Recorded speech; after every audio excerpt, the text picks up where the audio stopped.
Hello, what's up? This is Rain Manguera and this is still the Kotman channel and this is the Ask Kotman segment na video kung saan iniiwan yung mga questions sa comment sections, kahit saan comment sections tinag nyo ako or sa mismo mga videos ko sa Facebook and YouTube ay sasagutin ko. Basta matinong question na. Okay? So, ilalatag ko na para alam nyo kung mag-i-stay ba kayo o hindi. So, ito na yung questions. Galing kay Boss. Dito tayo sa screen ko. Galing kay Boss Liu Galio. Is there a mark where you can say it's a good phone loads in terms of hardware like brand, ganyan, and ano mas importante tingnan sa phone pag bibilin?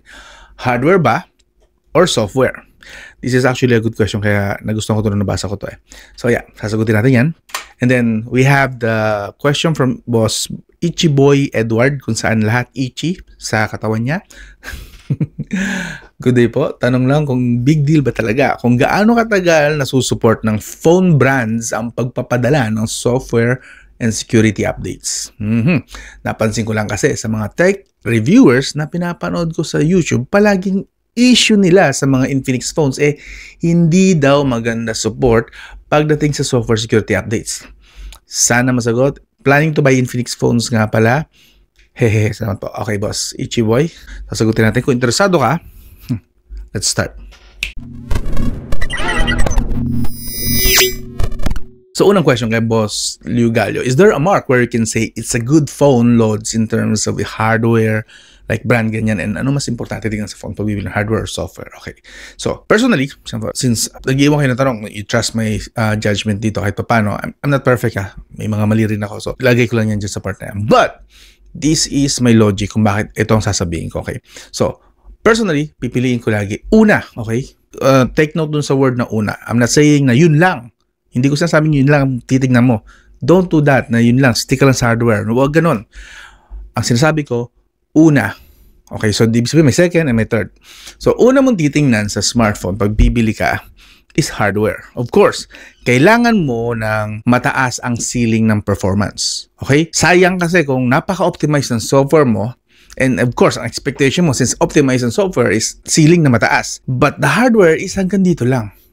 So, what's the point of choosing the software kung ang baba ng hardware? Okay? So, that is why kailangan alam na alam mo kung ano ang kailangan mo sa pang-araw-araw. Yung lifestyle mo, saan mo gagamitin ang smartphone. Una mong pipiliin yung hardware. Okay? Una. Not saying again na yun lang.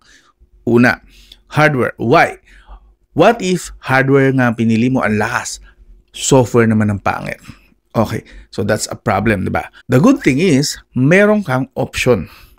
Meron mga custom ROM. Of course, yes, totoo naman na hindi naman lahat ng smartphone may custom ROM support. Okay? Actually, majority ng mga smartphones walang custom ROM support, especially sa mga budget smartphones. But if you think about it, budget smartphones kasi is entry level. So, andito lang yung performance nila usually. I'm not saying yun lang 100% of the time na sitwasyon, but usually at least siguro 80 to 90% of the time is entry level. Dito lang yung ceiling. Minsan nga mas mababa pa eh. Entry level nga like mga Unisoc. Dito lang yan. Dito. Yung best nila is siguro lagay natin hanggang dito. Okay? Best ng Unisoc yung mga T8 series yata. And kung meron bang T9 na series na sila, wala pa. T800 series, T700 series, yan. Masiguro mga dito. But the T600 series nila, ganito yun eh. Yan, T601, T610, something like that. Dito yan, mababa. So, don't expect na meron kang makukuha dyan na custom ROM. That's like, nangangarap ka ng gising. And if ever man na may makuha kang custom ROM, like for some reason, nangarap kang gising at nagkatotoo, nagkaroon ng custom ROM support ang T600 ng Unisoc. Hanggang saan ka dadalhin ng custom ROM na yan, ng optimization na yan. Like I said kanina, ang ganda optimization software. Kaso bagsak ang hardware. Ito expectation mo, pero hanggang dito lang talaga kaya ng software. So, turns out, kahit na mayroong custom ROM support ang isang T600 na Unisoc na smartphone, hanggang dito lang kaya ng hardware, kahit na optimize na yan, hanggang dito pa rin ang ibibigay niya sa'yo na performance. Okay? The best thing the software can do is always use the full potential of the T600 series na hanggang dito lang ang potential. Always use. Ang hindi optimized na software, siguro pwede pa bumaba yan kasi hindi nga optimized. So, andito yung max ng T600, pwede pang ibaba yan. Bumababa pa yan kasi hindi siya optimized. Pero once na optimize niya, siguro laging ganun. Laging nasa taas, laging 100%. Still, andun ka pa rin sa ceiling na hanggang dito lang. Yan yung ceiling lang, yung yung limit na itataas niya, ilalakas niya. So, always look for hardware. Okay? Kasi at least possible, I'm not saying lagi again, kasi at least kung malakas naman ang hardware, meron ka pa rin possible, again, the word possible, not 100% absolute, possible na meron ka pa rin makuhang custom support. And kung ayaw mo mag-custom ROM, meron namang tweaking na tinatawag. Magtanggal ka ng mga bloatware, mag-debloat ka, ika nga. So, ma-optimize pa rin yan. Okay? With the right tweaking, actually, marami ditong videos sa channel ko. Kung di nyo man itatanong, di ba? Maraming videos dito sa channel ko na basic way to optimize smartphones. Kahit hindi mo kailangan mag-root. Ang dami po dito. Paano mag-gaming mode nang walang game booster at walang root option. Meron din po dito. Hanapin nyo lang sa channel na to. Napakaraming ko na po video dito. I believe 600 plus na. And so, at some point, may makikita kayo dito na magiging helpful sa inyo. Try nyo lang. But anyway, balik tayo. So, at least, hardware mo malakas. At tweak mo man lang, siguro mabigyan mo lang ng extra 10 to 20% na boost. Hardware yun. Yung ika nga yung hindi optimized na software, tanggalan mo lang, i-debloat mo lang, sigurado naman mag-i-improve din yung kahit paano. Not perfectly, okay? Pero siguro naman slightly mag-i-improve. That's the point na bakit laging nire-recommend ko na unahin mo ang hardware. Personally, hardware, yes.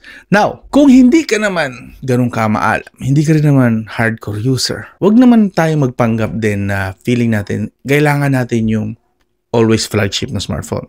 And not to mention the budget, wag naman tayong magpanggap na ang hinahanap natin ay flagship level Qualcomm Snapdragon Elite Performance, pero ang budget naman natin is pang Unisoc lang, T600 series, entry level, 5,000, 6,000. Alam mo yung may mga taong, andito lang ang budget.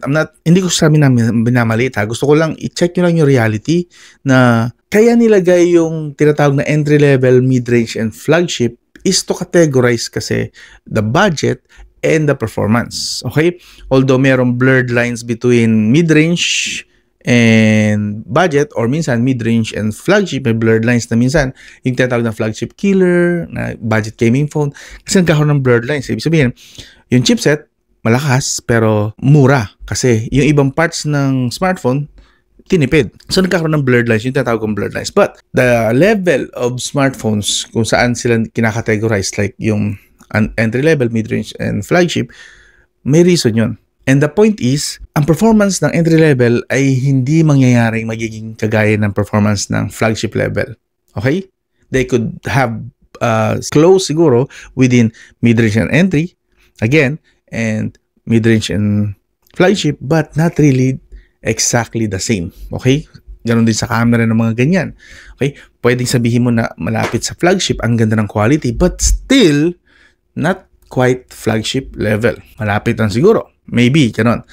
So, hardware, una mong titignan, and then software. Why software is still second and dapat talagang hindi mawala? Why?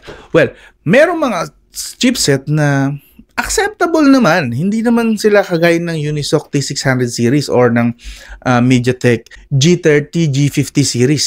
Okay? Those are, aminin na natin, those are entry level and those either overclock lang, renamed, rebranded, so on and so forth.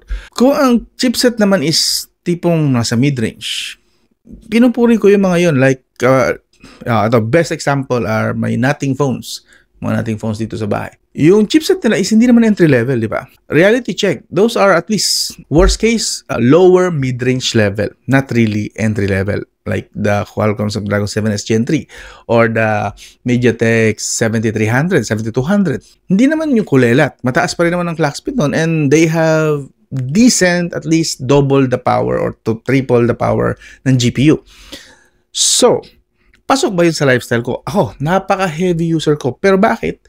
Tsagan-tsaga ako sa Nothing phones.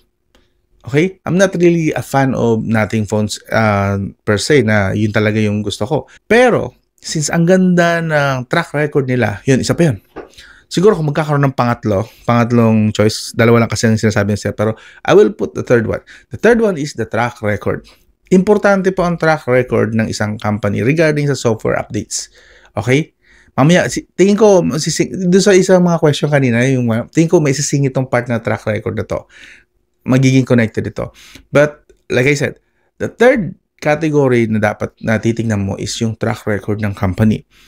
Yes, so far, sa ngayon, I'm not saying nothing will always be perfect. Laging ganyan ang software nila maganda. At some point man magkakamali ang mga yan. The same goes with Apple, di ba? Mga iPhones, ang taas ang tingin ng mga tao. Like yung mga pasosyal, pakonyo, at saka mayayaman, mga businessman, mataas ang tingin nila sa Apple. But still, nag-i-stay sila kahit na pumalpak kasi ang Apple at some point, nagkaroon ng throttling, so on and so forth, inaayos naman nila agad. And yun yung isa sa mga good effects ng track record. Hindi lahat nag-aalisan sa Apple, sa iPhones, sa ecosystem na yun kasi kahit na nagkakamali sila, inaayos agad. Okay? Now, the problem with some brands, hindi maganda ang track record. Yes, ang ganda ng hardware, ang ganda ng software, pero pagdating sa software updates, nasisira sila. Mag-name na tayo ng brands like Poco. Notorious sa Poco. And until now, nakakarin din ng basahin. Andyan pa rin po ba ang bootloop issue ng Poco? That's Poco X3 series, era. Ano na ngayon? Poco X7 na, F7 na. So that's 4 years mahigit na yata na taon. Still, binibring up pa rin. Kasi that relates to track record. Nasira sila and hanggang ngayon may mga gumagamit pa rin ng X3 series and meron pa rin nakakaranas ng ganung issue. Well, hindi natin sila masisisi. Of course, pero pinaghirapan pera yun eh. Tapos, nasisira lang yung phone nila. Hindi nila kaya ma-expand yung buhay. Nasisira kasi agad. So on and so forth. Samsung, ang nakakasira ngayon sa kanila is yung green line. Actually, any smartphone brands na gumamit ng Samsung display, AMOLED, OLED, so on and so forth, nagdududa rin. Kasi track record. Okay? Na-apektado ang track record ng isang company kapag hindi sila ganun ka-consistent sa kanilang mga software. Ang masama pa sa ginagawa ni Samsung is, what, 2 years and counting na yata? 3 years na yata. Itong green line issue nila, after mag-update, lumalabas pa rin. Wala silang ginagawang aksyon. Walang compensation, walang palubag-loob, or alam yung free repair man lang sana. Diba? Yung, kung nasira yung smartphone mo after update, nagkaroon ng green line, yes, pagawa nyo sa amin. Kahit discounted na lang na paggawa na repair, ba? Kahit discounted na, kahit din na 100% free. Kasi, yung yung trust kasi ng tao, okay lang siguro na nagkamali sila ng design or low quality yung connection ng display sa board, kaya nagkakaroon ng green line, dapat, diba, they should take responsibility dun sa low quality na i-address nila, pero wala hindi nga nila ina-announce, walang press release about dun, hindi man lang sila mag-apologize for that. Dead ma lang, hangin. Still, I'm not saying Samsung is not a good brand. They have good moments, they have good units. It's just that siyempre merong track record na nakakasira sa kanila. So yun yung third. So yun, hardware, software, and then track record. Yun ang una mong titignan. Wala kang tatanggalin doon. Wala. Yun lang ang pagkakasunod-sunod ng priority. Okay? So, question ni boss, is there a mark where you can say it's a good phone loads in terms of hardware, like brand, ganyan. So, siguro, maglalagay na lang ako dito ng mga brand na medyo tingin ko okay pagkatiwalaan, okay? So, sa akin lang naman to. Of course, you can say your own top 3 siguro na brand na mapagkakatiwalaan mo. Ano ba yung top 3 mo? But sa akin, currently, ang napagkakatiwalaan kong brand is yung Nothing. So, number 1, kasi okay pa yung track record nila. Until na magkamali sila, hindi na. And then, pangalawa is Samsung. Yes, I know the green line, but I must tell you, tatlo na lang ang Samsung na titira dito and wala pa rin hanggang ngayon na nagkakaroon ng green line. Okay? So, safe pa ako na although yes, nakakita na ako ng mga issues sa green line in person, but personally, hindi pa naman. Siguro dahil hindi ko nilalaspag sa overheating ang Samsung. Yes, I think one of the usual na cause ng green line is yung laging ino-overheat yung smartphone. Siguro sa gaming, maybe sa labas, ginagamit, so on and so forth. And dahil nga napakanipis po ng connection, I'm not sure kung na-confirm na to, pero I think yun yung pinaka-issue. Yung connection, yung manipis na yun na connection ng display, yung nung smartphone to motherboard is nagkakaroon ng, siyempre, ang init, nagkakaroon yan ng reaction sa metal, either na di-deform or na puputol along the way kasi nagko-contract. Kasi ang init, ang epekto dyan sa bakal or any metal or is pag mainit, mag-expand and then pag lumamig, babalik ulit sa normal na size. Or, so, alam yan. Science yan. Mahirap i-explain. Pero yun yung basically. Diba? Ang epekto ng init sa mga metal ay mag-expand kapag umiinit na and then bumabalik ulit pag lumamig, nagko-contract. expansion and contraction due to temperature. Okay? Basically, yun. Now, dahil nga sa sobrang nipis, minsan napuputol na yun or nagkakaroon ng damage, nagiging defective. So that is why overuse ng smartphone, especially kapag lagi mabad sa init, nagkakaroon ng green line. And minsan, nagiging trigger doon yung updates. Pag nag-update, alam niyo ba, sobrang init ng smartphone. Pakiramdaman nyo, during update, especially major updates, ang init ng smartphone. Okay? Especially yung unang reboot pa lang, mainit. So yun, nagkakos siya ng green line minsan. Okay? Parang nagiging trigger lang yun. Pero the main cause is yung overheating. Yun lang. Anyway, you can research about that. Available naman na sa internet. Marami na rin gumawa ng video about yan. Okay? So, tanong ni boss yun. One ko is nothing phone brand. Kaso nga lang yung hardware nila medyo walay sa akin. Kasi siguro dahil budget nothing phones pa lang ginagamit ko. Hindi pa ako gumagamit ng flagship nila. I hope sa nothing phone 3 is makakuha rin tayo nun and makabili tayo or something. Para ma-experience ko rin yung mga flagship level nila. Looking forward sa nothing phone 3.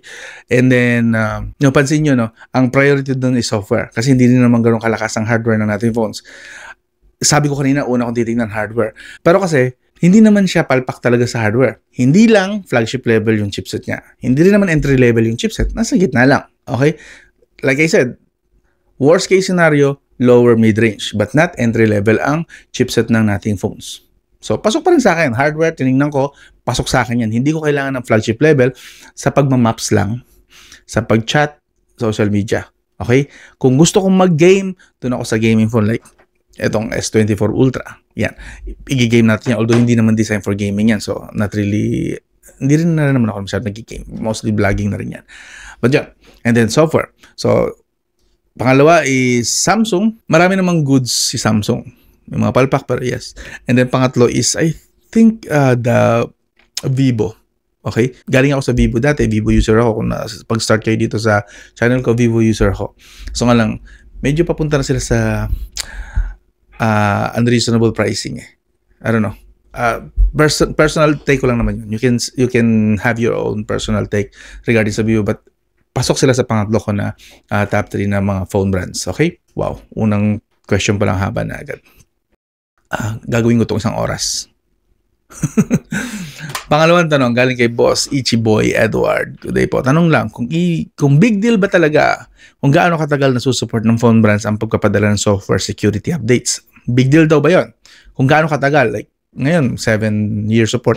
This S24 Ultra has 7 years support. So nauuso na ngayon yan, which is I think very good, pabor sa ating mga consumers yan. So big deal ba yan? Ang tanong. Napansin ko lang kasi sa mga tech reviewers na pinapanood ko sa YouTube, palaging issue nila sa mga Infinix phones. Uy, nabanggit ang Infinix phones, hindi daw maganda support pagdating sa software security updates. Sana masagot, planning to buy Infinix phones nga para Okay, the problem with Infinix phones is hindi sila ganun kasipag mag-software updates. But recently, meron na silang mga konting changes. Like, meron na silang 2-3 years? 3 to 4 years yata na software updates, and most of the time, I believe 2 years na major updates. Well, that's still maikli. Still, at least may changes. That is security updates lang talaga. Wala talagang, alam yan, for the past 6 years na nandito ako sa YouTube, yung mga unang Infinix ko, software updates lang. Wala ako natatanggap. Yung Infinix Note 8 ko hanggang ngayon, Android 10 pa rin. Infinix Note 10 Pro ko, I believe, 11. Tama ba? Yeah, something like 10 to 11. Hindi umabot ng 12 yun. Pero still using hanggang ngayon, okay pa rin. Okay? Let me show you. This is the Infinix Note 10 Pro, and still usable pa rin. Nagagamit ko for maps. Ito na ginagamit ko pang lespag sa maps. Although medyo delay lang siya ng konti sa maps. Pero usable pa rin. Smart. Pagka nagcha-charge na ako ng mga main smartphones ko, yung nating phone ko, china-charge ko na. Yung other Samsung ko, china-charge ko na. Ito yun. Hanggang ngayon, buhay pa rin to. And galing, actually, nilaspag na to for gaming. Nabasag na nga siya. May crack na. Yan. Still, andito pa rin. Hindi na po ito nakakatanggap ng updates. Mind you. Pero, okay pa rin. Hindi po siya nasira. Nasira lang siya kasi negligence na. Binabasag. Nalaglag. Okay? So, ang question, balik tayo. Ito yung pinakamagandang part ng question niya. Big deal ba yung gaano katagal na susupport ng brand ang pagpapadala na software updates? Yes, it's a big deal. 99% big deal. No questions about that. That's for security reason. Okay? For security reason. Mas updated ang smartphone mo, updated sa software, mas less prone ka sa mga attacks. Okay? Take note sa attacks na part. Now, I have videos na sinabi ko na personally, hindi ako fan ng updates. That's my personal take. Why? Kasi coming from different smartphones as a reviewer, alam niyo naman nagre-review ko. Alam ko na yung sasabi ko kasi ang dami ng smartphones na dumadaan dito. This Infinix Note 10 Pro, last update nito, nawala na siya ng fingerprint. And hindi ko na inayos since hindi ko naman ito ginagamit. Basically, this is may panglaspagan bardagulan phone. So, hindi ko na siya ine-effortan. Hindi ko nga to nilagyan ng pin eh. Wala akong pakialam dito eh. Pero siguro lagyan ko na ng pin. Medyo napaisip din ako dun sa part yan. But still, my point is, ito, hindi ako nag-worry na may magkaka-interest. Kasi hindi naman ako someone na ka-interest i-hack. Anong papala mo sa smartphone ko? Wala. Nandyan, mga Facebook, mga browsing history ko, so on and so forth. So, wala naman.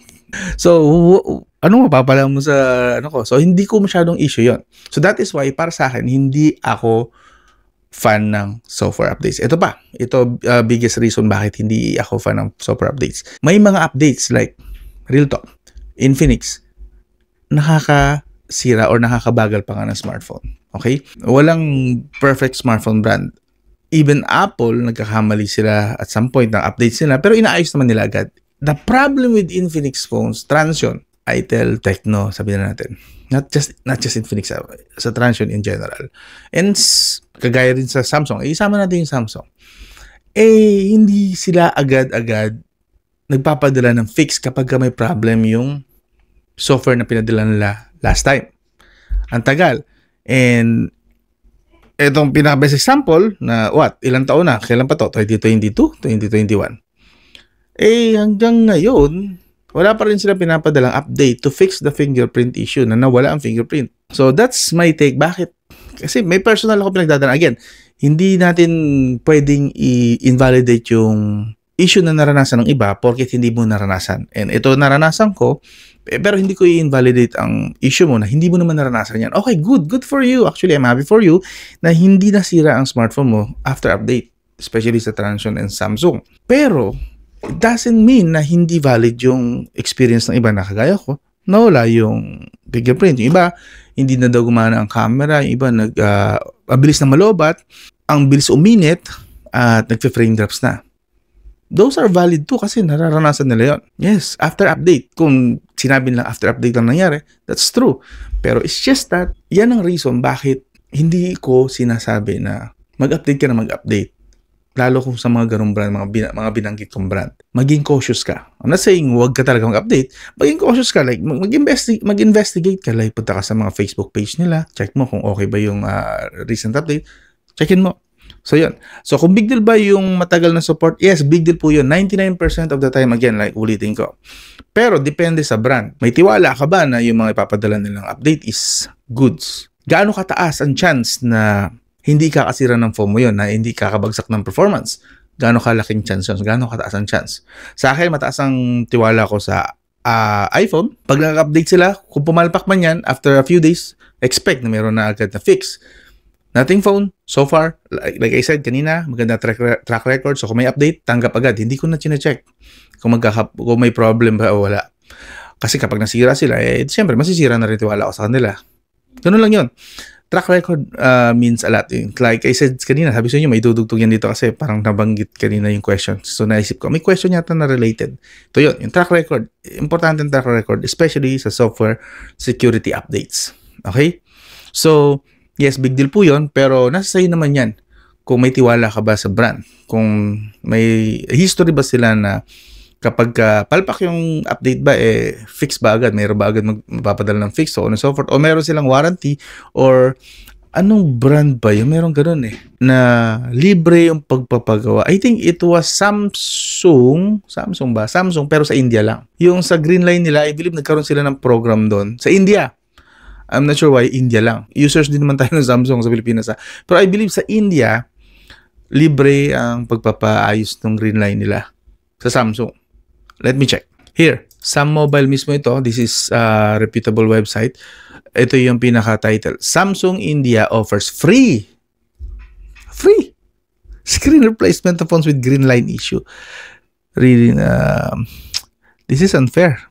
User din naman tayo dito sa Pilipinas. So, ang sakop is S21 hanggang S22 na phones. Unfair, di ba? Pilipinas tayo, pero hindi tayo sinali ni Samsung sa free replacement of phones. Anyway, iwan ko yung link dito sa video description or search nyo na lang gusto nyo yung basahin ng buo. But di ko na di-discuss yan. That's unfair. So, yun. Sa ni boss, tanong ni boss, yes. Okay po. Kaso nga lang, again, that's a problem about track record. I'm not saying Infinix is a bad company. Tingin ko hindi lang nila focus yata yung software at the time na binili ko to. Software. Pero like I said kanina, earlier din, sinabi ko na ngayon meron na silang ginagawang strides about software as update and support. Like mayroon na sila ngayong major updates. Dati wala. Puro software patch lang. But ngayon meron na 2 to 3 years. Major updates, so on and so forth. And hopefully, by next year, yung mga susunod nilang smartphones, itaas pa nila or pahabain pa nila yung software major updates at saka software patch. Like 5 years at least siguro. Dapat ngayon, sa panahon ngayon, minimum 5 years na mga software updates, di ba? Do you agree with me? 5 years. I think kasi yun yung pinaka-average na buhay ng smartphones. Sa mga may ingat ha, exemption dyan yung mga burara gumamit. Yun. 5 years, I think that's the minimum, bare minimum ng software update support. And yes, they are big deal. Again, depende sa brand. Anyway, still, yun yung questions. Kung meron kayong mga tanong, pwedeng iwan nyo sa comment section. As you have known, ito ay parang podcast. Actually, hindi na podcast pala ang tawag sa ganito. This is Vodcast. A video on demand casting. Yung parang ganon. Vodcast, hindi na siya podcast. Meron na siyang proper terminology. So, this is a vodcast. Kung saan magdadaldal lang ako. And nasa inyo kung gusto niyo makinig at maniwala sa akin. Still, again, I'm leaving some references para hindi naman lumalabas na gawa-gawa ko lang itong mga to. Okay? Ayan, andyan. Iwan ko yung mga links sa video description. Kayo na po ang maghusga at mag-research para sa inyo. Again, this is Rain Manguera and this is the Ask Hotman. And you're still watching the Hotman channel. I'll talk to you again soon.